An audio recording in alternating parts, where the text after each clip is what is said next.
नमस्कार दोस्तों, good evening. आप सभी का बहुत बहुत स्वागत है हमारे यूट्यूब चैनल करियर पॉइंट पे। मैं मुकेश कुमार आप सबका बहुत बहुत स्वागत करता हूं। आज दोस्तों हम लोग इतिहास का यहां पर शुरू करने वाले हैं। ज्योग्राफी का आपका 3 क्लास हुआ पिछले बार, और उससे पहले आपको 25 टेस्ट लगभग आपको कराया गया था। अगर वो आप नहीं देखे हैं पिछले वाले टेस्ट का तो सारा जाकर के प्लेलिस्ट में देख लीजिएगा। टोटल जीएस का एक प्लेलिस्ट बना होगा, वहाँ से आप सारे टेस्ट को आराम से आप बारी बारी से दे सकते हैं।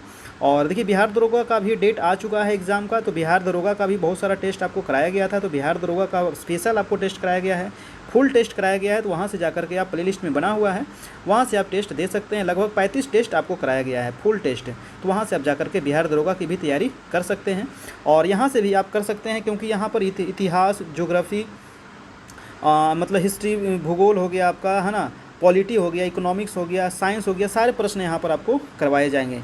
आज हम लोग देखेंगे इतिहास का महत्वपूर्ण 50 प्रश्न। और चलिए तो स्टार्ट करते हैं दोस्तों। और इससे पहले हमारे चैनल पर अगर आप नए हैं तो प्लीज़ चैनल को सब्सक्राइब करें, बेल आइकन प्रेस कर ले, ताकि आपको आने वाला जो भी टेस्ट का वीडियो होगा उसका नोटिफिकेशन आपको मिलता रहेगा।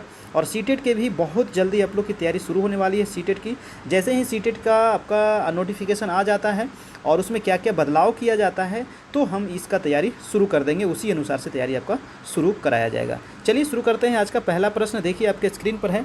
इतिहास का प्रश्न कह रहा है कि धौलावीरा एक पुरातात्विक स्थान है, किस समयावधि से जुड़ा हुआ है। अब देखिए, धौलावीरा जो है ये किस समय से जुड़ा हुआ है, यानी कि ये किस शासन काल से आपको जुड़ा हुआ है। ऑप्शन है गुप्त अवधि, मगध अवधि, सिंधु घाटी सभ्यता या फिर चालुक्य अवधि। तो ये धौलावीरा जो आपका जुड़ा हुआ है, आंसर हो जाएगा आपका सिंधु घाटी सभ्यता। ठीक है, तो इसका राइट आंसर हो जाएगा आपका आंसर नंबर सी। आपको यहाँ पर आंसर भी दिया गया है, किस एग्जाम में ये पूछा गया है ना, ये भी आपको दे दिया गया है, क्योंकि सारे प्रश्न कहीं ना कहीं हमेशा एग्जाम में पूछे जाते हैं और पूछा गया है, और यही क्वेश्चन बार बार एग्जाम में रिपीट होते हैं। दूसरा सवाल देखते हैं आपका। ज़्यादा समय मैं नहीं लूँगा आप सभी का, है ना, जल्दी जल्दी से हम लोग क्वेश्चन आंसर को करते चलते हैं। देखते हैं आप सभी कितना इसमें सही करते हैं, और जितना सही करते हैं लास्ट में आप लोग बताइएगा। दूसरा है कि हड़प्पा के लोग निम्नलिखित भगवान में से किसकी पूजा नहीं करते थे। अब बताइए, जो हड़प्पा के लोग थे वो किसकी पूजा नहीं करते थे। ऑप्शन है शिव, विष्णु, कबूतर या फिर स्वास्तिक। क्या होगा? तो देखिए, शिव की पूजा वो लोग करते थे, कबूतर की भी पूजा करते थे, स्वास्तिक की भी पूजा करते थे, विष्णु की पूजा नहीं करते थे। राइट आंसर हो जाएगा आपका बी नंबर। थर्ड नंबर आपका प्रश्न है, देखिए स्क्रीन पर, कि सिंधु घाटी सभ्यता है। सिंधु घाटी सभ्यता जो है कैसी सभ्यता है। ताम्र युगीन सभ्यता, लौह युगीन सभ्यता, अक्ष युगीन सभ्यता या कांस्य युगीन सभ्यता। थर्ड का आंसर क्या हो जाएगा? आंसर हो जाएगा आपका कांस्य युगीन सभ्यता है आपको सिंधु घाटी सभ्यता। अगला सवाल है आपका सवाल नंबर 4। प्रश्न कह रहा है कि सिंधु घाटी सभ्यता की सबसे महत्वपूर्ण विशेषता क्या थी। ऑप्शन देखिए, वस्तु विनिमय प्रणाली, स्थानीय परिवहन प्रणाली, ईंट के बने भवन या फिर प्रशासनिक प्रणाली। तो सबसे जो महत्वपूर्ण विशेषता थी सिंधु घाटी सभ्यता की, वो हो जाएगा ईंट के बने पत्थर। और ये कैसी सभ्यता थी? तो शहरी सभ्यता थी, इसको माना जाता था। अगला प्रश्न है आपका 5 नंबर प्रश्न है कि यजुर्वेद में यजुर का अर्थ क्या होता है। वेदों की संख्या आपको पता है 4 है, जिसमें एक यजुर्वेद है। इसका जो अर्थ होता है, ऑप्शन है जीवन, प्रकृति, बलिदान या फिर सत्य। तो 5 का आंसर हो जाएगा आपका, इसका अर्थ होता है आपको बलिदान, यानी कि आंसर नंबर हो जाएगा सी नंबर। ठीक है, चलिए अगला प्रश्न है आपका 6 नंबर। 6 नंबर प्रश्न है कि हड़प्पा सभ्यता 2500 BC के आसपास विकास किया था, आज उन्हें हम क्या कहते हैं। तो ये भी पूछा जाता है, याद रखिएगा, ये कब विकास किया था? 2500 BC, यानी कि बिफोर क्राइस्ट, BC याद रखिएगा, है ना, यानी कि ईसा के जन्म के पहले। ऑप्शन है पाकिस्तान और अफ़गानिस्तान, बी है पश्चिमी भारत और पाकिस्तान, अफ़गानिस्तान और पश्चिमी भारत, भारत और चीन। तो किसके आसपास ये विकास हुआ है? तो आंसर हो जाएगा आपका 6 का आंसर नंबर पश्चिमी भारत और पाकिस्तान, है ना, पश्चिमी भारत और पाकिस्तान के ये बीच आपको हुआ था, यानी कि ये वाला क्षेत्र और ये वाला क्षेत्र। नेक्स्ट प्रश्न है आपका 7 नंबर प्रश्न है कि भारत का राष्ट्रीय आदर्श वाक्य सत्यमेव जयते, है ना, अर्थात इसका मतलब क्या होता है? सत्य की हमेशा विजय होती है। किस प्राचीन भारतीय शास्त्रों से उद्धित एक मंत्र है। तो सत्यमेव जयते जो लिया गया है आपको मुंडकोप निषद से लिया गया है। आंसर हो जाएगा आपका बी नंबर 7 का। अगला प्रश्न है आपका 8 नंबर। यहाँ पर देखिए आपका फटाफट रिवीजन हो जाएगा। अगर आपको ये स्लो लगता है तो आप फास्ट कर लीजिएगा, यहाँ 3 डॉट जो दिया हुआ रहता है वहाँ से जाकर सेटिंग में फास्ट कर लीजिएगा, है ना। तो आपको फटाफट रिवीजन हो जाएगा आपका, जितना जल्दी चाहे आपका फटाफट रिवीजन कर लीजिएगा। सारे टेस्ट का जितना जल्दी हो सके रिवीजन कर लीजिए, बहुत फ़ायदा करेगा आपको हर एक एग्ज़ाम में।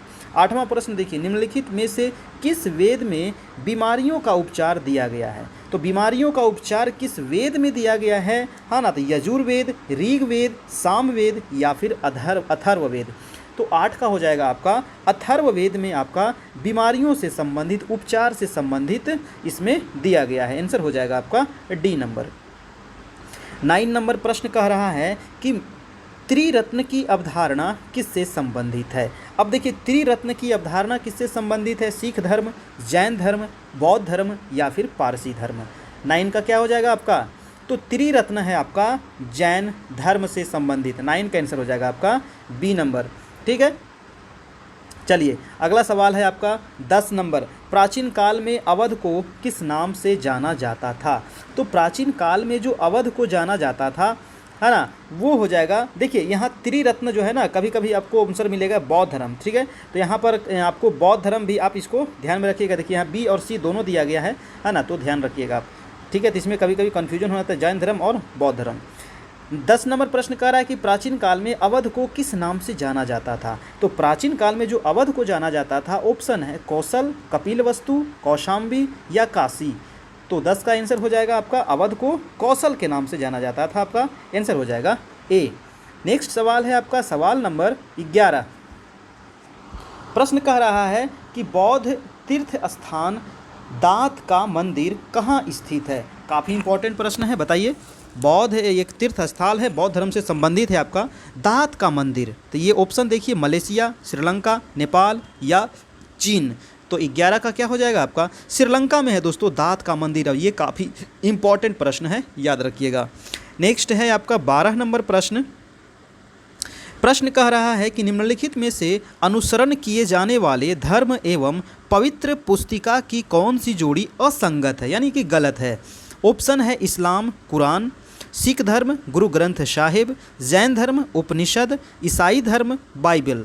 अब देखिए इसमें कौन सा गलत है, तो गलत हो जाएगा आपका आंसर नंबर जैन धर्म। उपनिषद जो है ये जैन धर्म से संबंधित नहीं है। इस्लाम कुरान ठीक है, सिख धर्म गुरु ग्रंथ साहिब सही है, ईसाई धर्म बाइबल सही है आपका। नेक्स्ट प्रश्न है आपका 13 नंबर।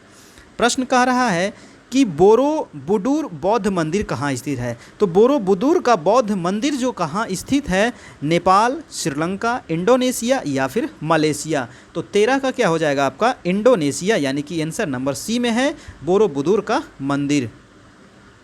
अगला प्रश्न है आपका 14 नंबर। 14 नंबर प्रश्न कह रहा है कि बौद्ध संरचना धम्मेक स्तूप कहाँ पर स्थित है। बताइए, ये बौद्ध की संरचना एक स्तूप है ना, बौद्ध धर्म से संबंधित। तो धम्मेक स्तूप है इनका, तो ये कहाँ स्थित है। ऑप्शन है सारनाथ, सांची, कोणार्क या फिर महाबलीपुरम। तो आपका आंसर क्या हो जाएगा, धम्मेक स्तूप कहाँ है, आंसर हो जाएगा आपका सारनाथ में पड़ता है, यूपी में, है ना, सारनाथ यूपी। अगला सवाल है आपका 15 नंबर। कह रहा है कि गौतम बुद्ध को ज्ञान कहाँ प्राप्त हुआ था। बहुत इंपॉर्टेंट, बौद्ध धर्म से जितने प्रश्न यहाँ पर आ रहा है ना, सारे प्रश्न आपको हमेशा एग्जाम में पूछे जाते हैं, और ख़ास करके बिहार के एग्ज़ाम में तो हमेशा पूछा ही जाता है आपको। तो बौद्ध धर्म को ज्ञान की जो प्राप्ति हुई थी वो बोध गया में हुई थी, बोधि वृक्ष के नीचे हुई थी, है ना, याद रखिएगा आपको। ठीक है, अगला प्रश्न है आपका 16 नंबर। 16 नंबर प्रश्न है, यहाँ मैं ज़्यादा विस्तार से नहीं जा रहा हूँ, सिर्फ क्वेश्चन आंसर करते चल रहा हूँ। विस्तार वाला अगर वीडियो देखना है तो प्ले लिस्ट में जा करके देख लीजिएगा। प्रश्न है कि जहाँ यह मानते हैं कि भगवान बुद्ध ने अपना पहला उपदेश दिया था उस स्मारक का नाम बताए, और जिसे seat of the Holi Buddha भी कहा जाता है। यानी कि भगवान बुद्ध जो पहला जो उपदेश दिए थे उसको क्या कहा जाता है, जहाँ उपदेश दिए थे सीट ऑफ द होली, है ना।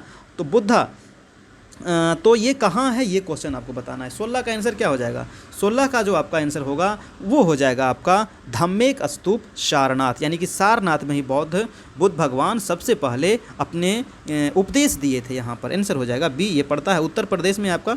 17 नंबर देखिए, प्रश्न कह रहा है कि भारत का सबसे बड़ा तथा दुनिया का सबसे बड़ा मठ तवांग मठ कहाँ स्थित है? तो भारत का सबसे बड़ा तथा दुनिया का सबसे बड़ा, है ना, भारत का भी बड़ा है और दुनिया का भी सबसे बड़ा है ये तवांग मठ, ये कहाँ स्थित है? ऑप्शन सिक्किम, पश्चिम बंगाल, अरुणाचल प्रदेश, नागालैंड।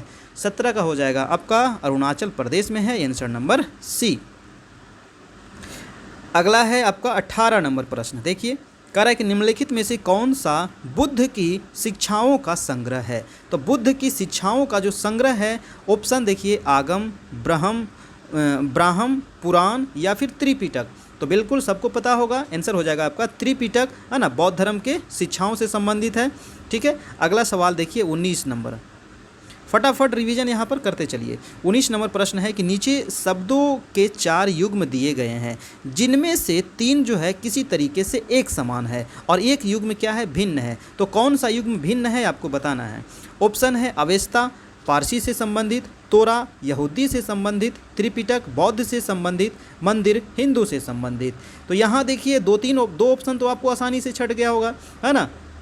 कौन सा यहाँ पर युग्म भिन्न है ये आपको बताना है। तो आंसर हो जाएगा दोस्तों, आंसर नंबर हो जाएगा आपका डी नंबर, यानी कि मंदिर हिंदू से।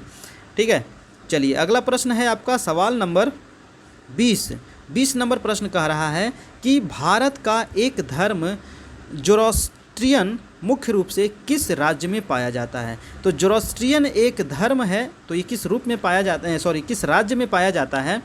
ऑप्शन देखिए महाराष्ट्र, हरियाणा, बिहार या केरल।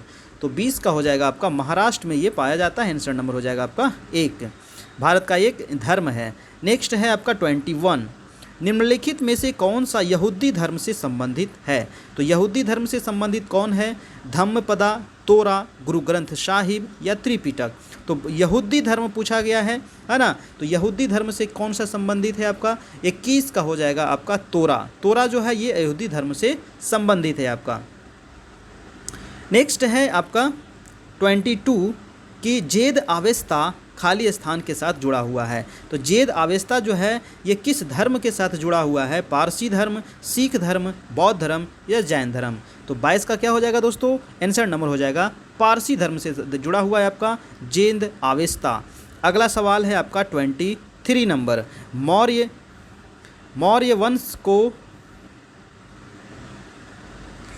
वंश को किस वंश ने समाप्त किया? तो बताइए मौर्य वंश को किसने समाप्त किया? शुंग, गुप्त, शिशुनाग या चोल। तो मौर्य वंश को समाप्त किया आपका शुंग वंश ने। नेक्स्ट प्रश्न है आपका 24। यहाँ देखिए प्राचीन काल से आपका शुरू हुआ है और आधुनिक भारत तक हम लोग हिस्ट्री को कंप्लीट करेंगे। जो भी महत्वपूर्ण प्रश्न है सारे कंप्लीट करेंगे। लगभग यहाँ पर 1000 प्रश्न को यहाँ पर हिस्ट्री का कंप्लीट कराया जाएगा। तो आज से स्टार्ट हुआ है। आप डेली इस वीडियो को देखिए, रिवीजन करिए, देखिएगा एक दिन काफ़ी अच्छा आपका हिस्ट्री हो जाएगा। प्राचीन काल से लेकर मध्य भारत हो गया जाएगा, है ना, मध्य इतिहास, ठीक है, आधुनिक इतिहास सारा आपका क्लियर हो जाएगा यहाँ पर, जो भी प्रश्न यहाँ पर आपको पूछे जाते हैं। चलिए, तो 24 नंबर प्रश्न क्या कह रहा है कि किस राजा की कहानी मुद्रा राक्षस नाटक का विषय है? तो मुद्रा राक्षस नाटक का विषय किसका है?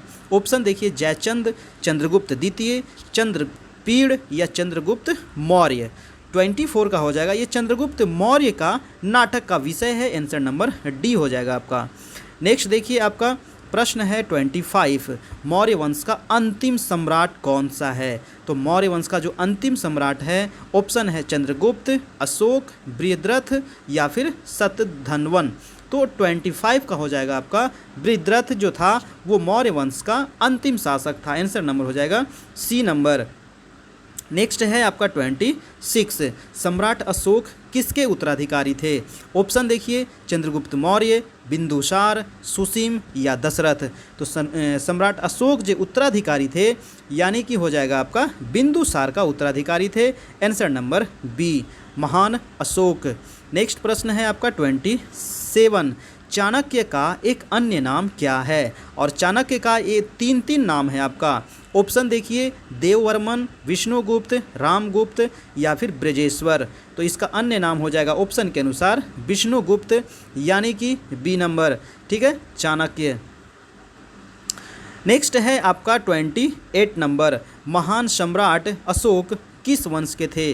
तो अशोक किस वंश के थे? ऑप्शन देखिए मौर्य वंश, मुगल वंश, गुप्त वंश या फिर चोल वंश। 28 का हो जाएगा मौर्य वंश के थे आपके महान सम्राट अशोक। नेक्स्ट है आपका प्रश्न 29 नंबर प्रश्न कह रहा है कि निम्नलिखित विकल्पों में से गलत जोड़ा का चयन करना है।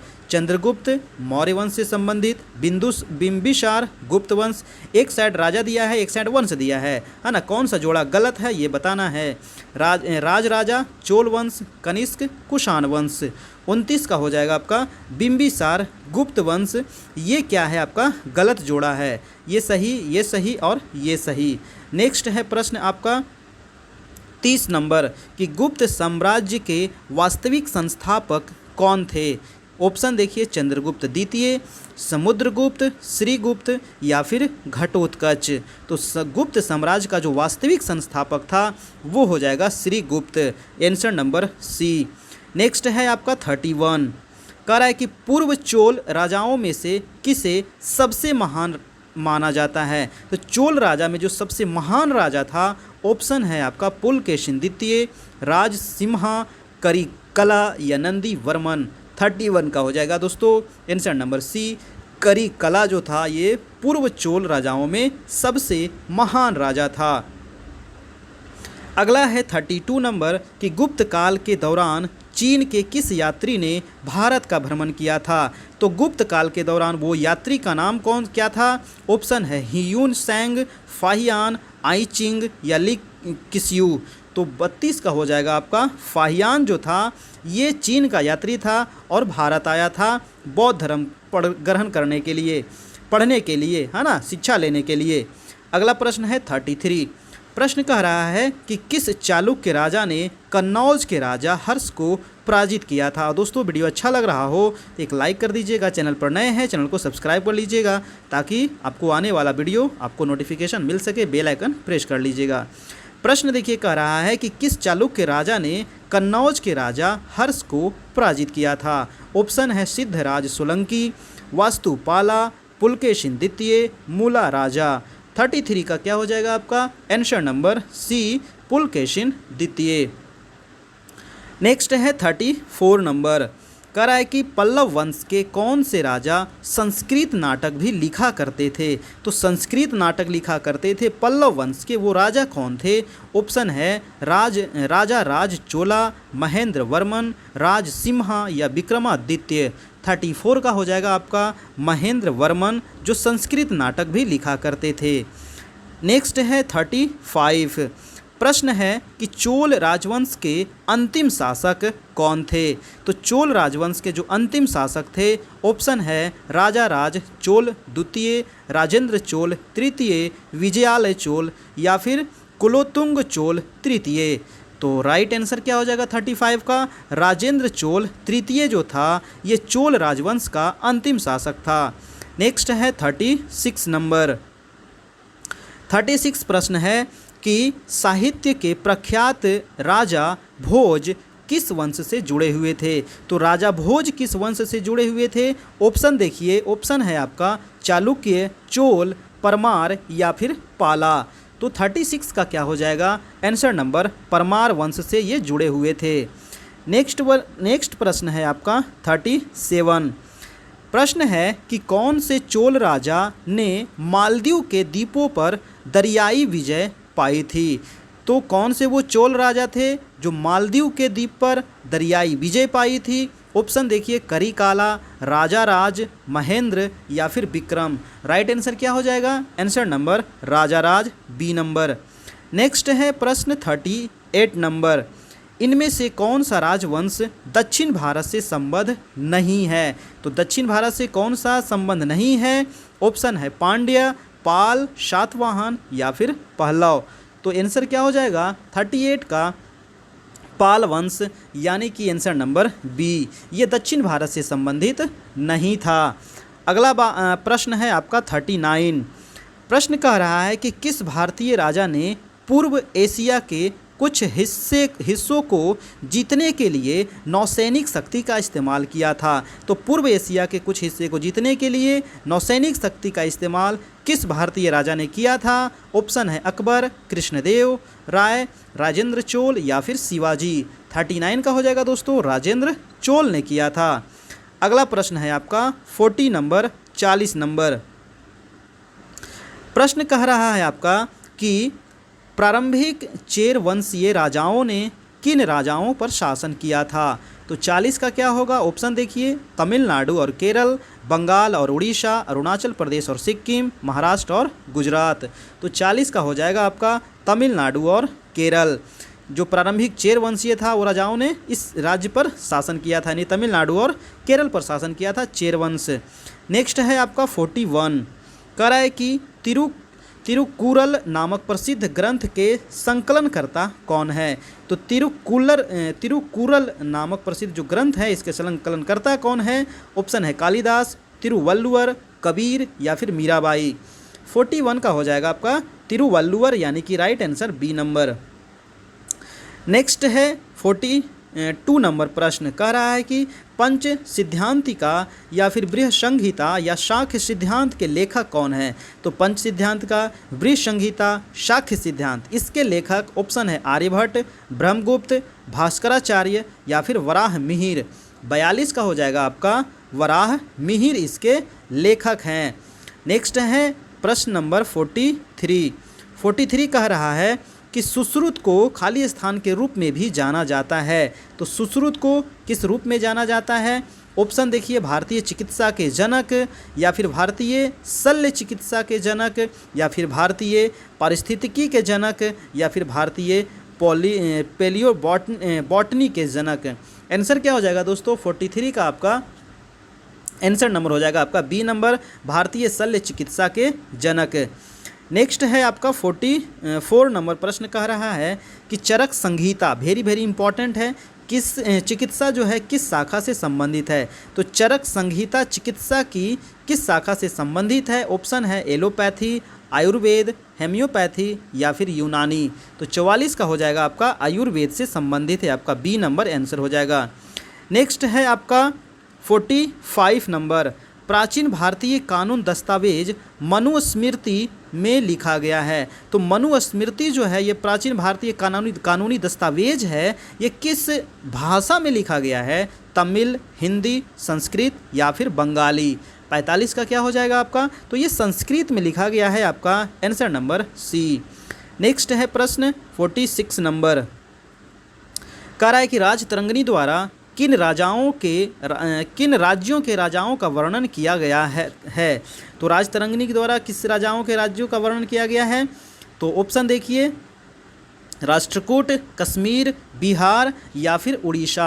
आंसर हो जाएगा आपके कश्मीर का वर्णन किया गया था राजतरंगिणी, है ना, याद रखिएगा। कल्हन भी याद रखिएगा। अगला प्रश्न है 47, पंचतंत्र दंत कथाएँ किसके द्वारा रचित मानी जाती है? तो पंचतंत्र दंत कथाएँ जो लिखी गई है, ये रचित की गई है, ऑप्शन है मुल्ला नसरुद्दीन, विष्णु शर्मा, राजा सुदर्शन या तेनाली रामन। आंसर क्या हो जाएगा? 47 का आंसर नंबर हो जाएगा विष्णु शर्मा के द्वारा ये रची गई है। नेक्स्ट है आपका 48 नंबर प्रश्न, प्रश्न कह रहा है कि निम्नलिखित में से कौन सा साहित्य संस्कृत में नहीं लिखा गया है? तो संस्कृत में कौन सा नहीं लिखा गया है? ऑप्शन है तिरुवल्लुवर, रत्नावली, राजतरंगिणी या फिर मेघदूत। क्या हो जाएगा? तो संस्कृत में कौन सा नहीं लिखा गया है? 48 का हो जाएगा आपका तिरुवल्लुवर, है ना, तिरुवल्लुवर नहीं, तिरुकुरल, है ना। और ये रत्नावली, राजतरंगिणी और मेघदूत संस्कृत में लिखा गया है, ये संस्कृत में नहीं लिखा गया है। अगला प्रश्न है आपका 49 प्रश्न कह रहा है कि इनमें से कौन सी गणित विषय पर लिखित एक मध्ययुगीन भारतीय पुस्तक है? तो मध्ययुगीन भारतीय पुस्तक जो गणित विषय पर लिखा गया है, ऑप्शन है वास्तुशास्त्र, लीलावती, पंचदशी या फिर रूपमती। 49 का हो जाएगा आपका लीलावती, यानी कि आंसर नंबर बी। 50 नंबर देखिए, प्रश्न कह रहा है कि इनमें से कौन एक भारतीय गणितज्ञ थे? तो एक भारतीय गणितज्ञ कौन थे? सबको पता होगा, भारत, बाना, भास्कर या फिर भवभूति। तो राइट आंसर क्या हो जाएगा आपका? भास्कर जो थे ये गणितज्ञ थे आपके। और तो देखिए आज का ये 50 महत्वपूर्ण प्रश्न यहाँ पर पूरा हो गया है।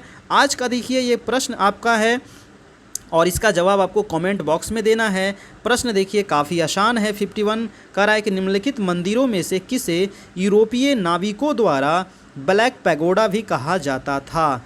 तो कौन सा वो यूरोपीय नाविक के द्वारा ब्लैक पैगोडा भी कहा जाता था? ऑप्शन देखिए, कोणार्क मंदिर, जगन्नाथ मंदिर, ब्रह्मेश्वर मंदिर या फिर मुक्तेश्वर मंदिर। तो इसका आंसर आपको कमेंट बॉक्स में करना है। और ये आज का 50 महत्वपूर्ण प्रश्न आपको अच्छा लगा हो तो लाइक कीजिए, अपने दोस्तों के साथ शेयर कीजिए। चैनल पर नए हैं तो चैनल को सब्सक्राइब कर लीजिएगा, बेल आइकन दबा लीजिएगा ताकि आपको आने वाले जितने भी वीडियो हैं उसका नोटिफिकेशन मिल सके। और सीटेट की क्लास बहुत जल्द स्टार्ट हो जाएगी आपकी। जैसे ही आपका नोटिफिकेशन आ जाता है, यानी कि जो उसमें सिलेबस में चेंज किया जा रहा है ना, पैटर्न चेंज किया जा रहा है, उस आधार पे आप सभी का क्लास किया जाएगा। चैनल को सब्सक्राइब करें, बेल आइकन दबाएं। और दरोगा का भी देखिए आपका डेट आ चुका है, एग्ज़ाम का दिसंबर में होने वाला है और उसका बहुत सारा टेस्ट कराया गया दोस्तों। कोरोना की वजह से इधर टेस्ट एग्ज़ाम नहीं हो पा रहा था बिहार दरोगा का, और विधानसभा भी चुनाव था आपका 2020 में, तो उसके वजह से भी आपका नहीं हो पाया था, है ना। और तो अभी देखिए दरोगा का आ गया है, तो अच्छे से तैयारी आप कीजिए। जाइए प्लेलिस्ट में, आप चाहिएगा तो फिर से मैं उसका टेस्ट करवाऊंगा। लेकिन ये देखिए इतिहास का आपको करवाया गया है, ज्योग्राफी करवाया गया है, पॉलिटी करवाया जा रहा है। तो यहाँ से आप देखते रहिए, आपका पूरी तैयारी हो जाएगी, कोई भी किसी प्रकार की समस्या आपको नहीं होगी। फिर मिलते हैं नेक्स्ट वीडियो में, तब तक के लिए गुड बाय, टेक केयर।